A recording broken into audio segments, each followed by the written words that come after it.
Hi guys, so there's something I really wanted to share with you. For about probably a year now, I have really been hating my skin. I look at my videos and I look in the mirror and I just see my skin looking really leathery and sun damaged, and I'm really starting to regret not taking better care of my skin when I was younger, because I'm seeing the effects of sun damage, I'm seeing the effects of, I guess, my lifestyle and the environment that I grew up in Sydney. Now, in researching different ideas as to how I can improve the appearance of my skin, try and reverse any damage, or I guess prolong the aging effect, I discovered that Australians spend over $1 billion a year on cosmetic surgery.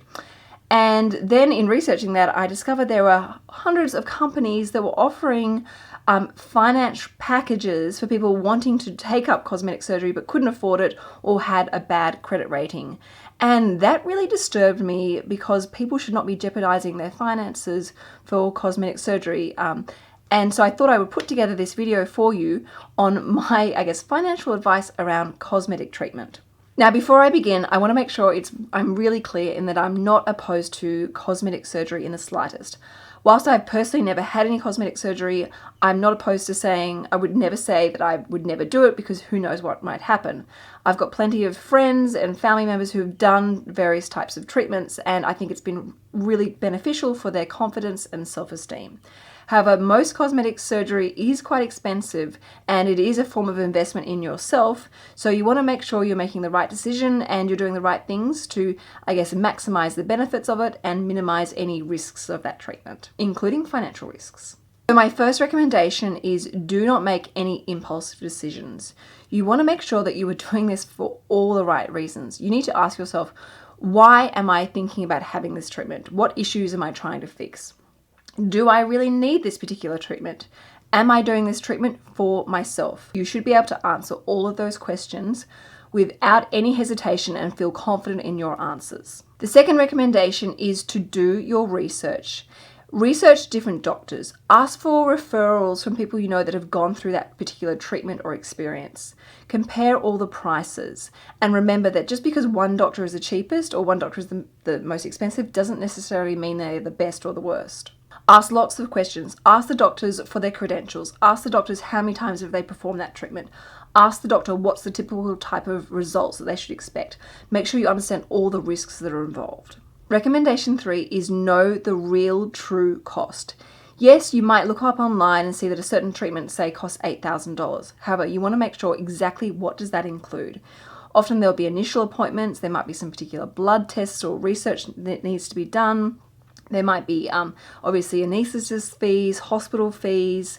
You then may need to go back and see your doctor, say 3 or 4 times afterwards for follow-up checkups. Again, each time you see your doctor, it costs money. You need to understand what the total cost is.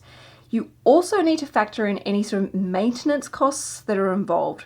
For example, does this particular type of treatment need to be done every year, or does it need to be done every 5 to 10 years? And what is the cost of that? What that true cost is, and also that will help you understand how much time is involved, because as we all know, often with these types of treatments, not only do they cost a lot of money, but you also need to understand the impact of being away from home, and also the cost of not being able to do necessarily your normal day-to-day activities while you're going through a recovery process.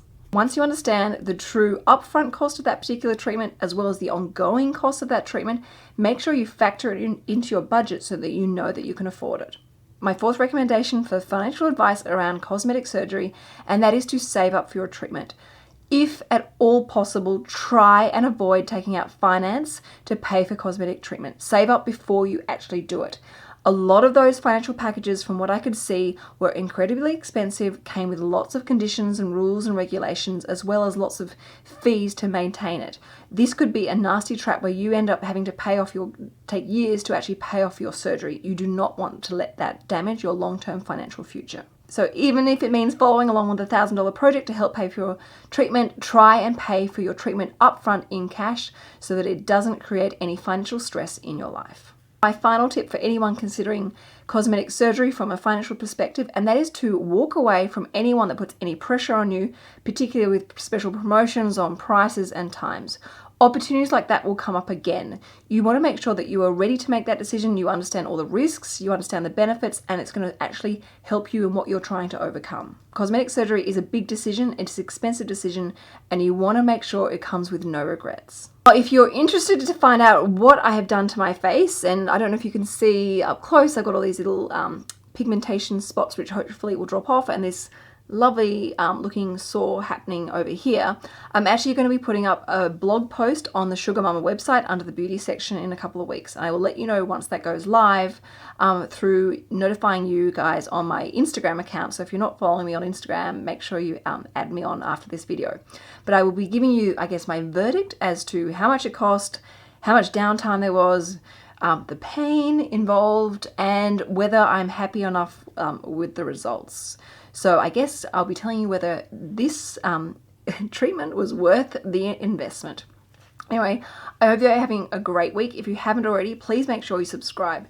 And if you have any family members or friends that are thinking about doing some cosmetic surgery themselves and you don't want them to jeopardize their financial future, please make sure that you share this video with them. Anyway, I will see you next week in either Lifestyle Love or Money Monday. Ciao for now. Bye.